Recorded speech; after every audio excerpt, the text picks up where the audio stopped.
Enquanto isso, a gente vai falar de outro assunto muito interessante, que é o Dia Mundial da Conscientização do Autismo, celebrado hoje, dia 2 de abril. Ele foi criado pela Organização das Nações Unidas no ano de 2007. Essa data foi escolhida com o objetivo de levar informação para a população, para reduzir a discriminação e também o preconceito contra os indivíduos que apresentam o transtorno do espectro autista. Sobre esse assunto, a gente vai conversar agora com a psicóloga Juliana Moura. Bom dia, Juliana, seja bem-vinda ao Mundo Sua Casa. Muito obrigado pela presença aqui hoje. Bom dia, Alex. É um prazer estar aqui falando sobre o autismo, E hoje, como você disse, é o Dia Mundial da Conscientização do Autismo. Pois é, que bacana. Olha, eu queria saber exatamente por que é tão difícil fechar o diagnóstico se a criança é realmente autista. Na verdade, o diagnóstico ele é uma análise clínica, Então, existe um tripé, que é a dificuldade em se comunicar, em socializar e tem presenças de comportamentos repetitivos, como flap, balançar muito os pés, ficar puxando o cabelo, outros movimentos, motores e também movimentos verbal que não tem uma função específica. Então, às vezes a gente vê um autista fazendo mas ele não está se comunicando. Então, quando existe esse tripé, que é a dificuldade na socialização, na comunicação e tem esses comportamentos, é diagnosticado como autismo. Às vezes esse diagnóstico pode vir também na fase adulta, ou Juliana? Sim, perfeitamente. Inclusive, há uma crescente de diagnósticos nessa fase, os pais, os avós, pessoas que convivem e têm recebido o diagnóstico dos seus filhos, têm se identificado também com essas características. Bom, como eu falei também na chamada, antes de te apresentar, essa questão da discriminação ainda é muito forte, Muito forte, exatamente. Porque o autismo, ele não tem cara, Ele não tem uma condição física, é totalmente neurológica. Então, são neurônios dentro do cérebro tentando se conectar para formar as habilidades. Então, como não tem uma questão física, é mais difícil, E devido a isso, as famílias às vezes estão numa fila de um supermercado ou está dentro de um voo e há algumas exigências da sociedade, Está numa fila que é preferencial. Não, mas espera aí, essa pessoa aqui não tem nada, por que ela está aqui? E, na verdade, ele é um autista, A pessoa é um autista. Pois é, Juliana, e às vezes esse autista também, a gente percebe que tem uns que tem um comportamento ali mais tranquilo, tem outros que ali já tem um comportamento mais acelerado, e tem essa questão do grau. Eu queria que você explicasse um pouquinho como é que é isso. Quer dizer, fala assim, olha, eu conheço filho de fulano que tem autismo, mas é grau leve, outro já é um grau mais avançado. Como identificar esse patamar, essa questão do grau? Perfeito. Hoje em dia não se fala mais em graus, Desde que o DSM fez uma nova reformulação, nós falamos em níveis de suporte. Então tá, você me desculpa, perdão aqui pelo termo então. Não, super tranquilo, porque todo mundo utiliza esse grau e é dentro da área mesmo que nós conversamos sobre isso. Então existem níveis de suporte, Então, de acordo com o nível que o autista precisa, mostra-se e apresenta o nível de comprometimento. Então, são vários autismos, Então, é um espectro muito amplo e se manifesta de várias formas.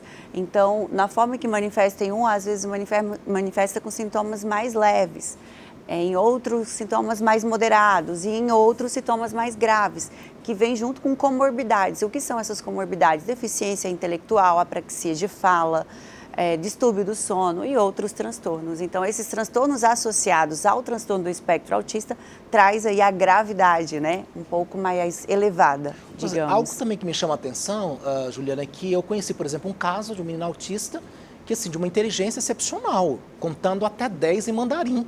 Eu não sei nem inglês direito. A facilidade, para poder aprender novas línguas. Realmente, por conta do hiperfoco.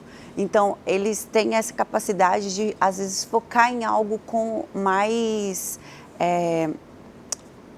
foca mais, Então, quando você foca, expande ali o conhecimento. Então, tem essa facilidade. Não são todos os casos, Mas, em níveis, por exemplo, de menos suporte, como eu colocaria aí o nível 1, são casos, assim, excepcionalmente. A gente até vê essas falácias do Messi, do Elon Musk, Nossa, é um hiperfoco em automação, eletrônico, então acaba focando muito e fazendo coisas extraordinárias, Não significa que eles são autistas, porque há especulações, mas a gente vê muitas falácias sobre isso. Eu fiquei eu não acreditava, né, que ele tinha... Né? Na verdade, não tem nenhuma confirmação, Sim, né? Mas, assim, existem falácias que, como ele tem um foco, então ele consegue pegar a bola ali e lançar para o gol, né? Pois é, Juliana, mas nesse 2 de abril, apesar de ser esse dia de conscientização, dá para se falar, assim, temos o que comemorar? Porque a gente percebe que, de certa forma, houve alguns avanços dos direitos da criança, da pessoa em si com autismo, das chamadas mães atípicas, né? Por exemplo, hoje a gente chega no estabelecimento comercial, você tem ali o estacionamento, né, voltado para a pessoa que está acompanhando o autista. Sim. Eu, às vezes, estou passando pela rua, em algum local público também, as crianças com autismo com um crachá, que ele identifica que ele tem um autismo. Eu queria que você falasse justamente isso. Tivemos avanços, não tivemos. Esse dia 2 de abril, vamos poder comemorar? Na verdade, assim, as famílias, né, que passam por isso, porque vai muito da forma como que cada um enfrenta. E um diagnóstico em si já não traz algo bom, né, assim, digamos. E não é meio que comemorar, mas é algo que precisa ser enfatizado, né? O que é o autismo? Por quê? Porque a gente precisa de apoio nas redes. Mas eu falo essa comemoração justamente da questão de avanços, né? Sim, se houve, sim. né? Se houveram. Sim. A gente precisa de apoio na saúde, a gente precisa de apoio na educação. Então, né? Tem muita coisa para fazer. Muita coisa para fazer. Mas, como você disse, há o que comemorar sim, porque rompeu-se várias barreiras, né? Antes, por exemplo, há mais de uma década atrás que eu estou na área, o tratamento, por ser muito caro, ele era só particular. Hoje a gente tem via a planos de saúde. Então, é um avanço? É um avanço. Né? O que antes não conseguia, hoje já existem esse tratamento por via planos de saúde. Outra questão é as escolas, não no geral, a gente ainda está rompendo barreiras, mas avançou muito em entender o que é o autismo, né? E conseguir fazer um planejamento para esse autista em sala de aula. Claro que com apoio de especialistas, mas existe uma abertura. Então, sim, existe o que comemorar, porque existem muitos avanços ao longo desses anos, né? Barreiras estão sendo quebradas. Então, essa questão da acessibilidade em estacionamento, em pontos que hoje é obrigatório ter o símbolo do autismo, para apresentar que também é uma deficiência, que também há uma prioridade, né? Então, isso a gente considera, sim, um grande avanço na área.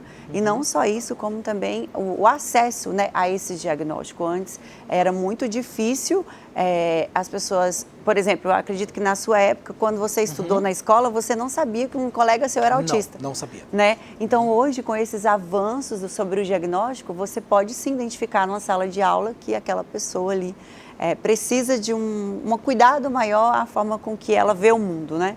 Tá certo. Ó, conversamos com a psicóloga Juliana Moura sobre esse dia importantíssimo de conscientização, né, contra o preconceito, a discriminação das pessoas com autismo. Eu sou tio de autista, o Luizinho é um presente que nós ganhamos, a família ganhou, muito amado, muito querido, muito especial para nós.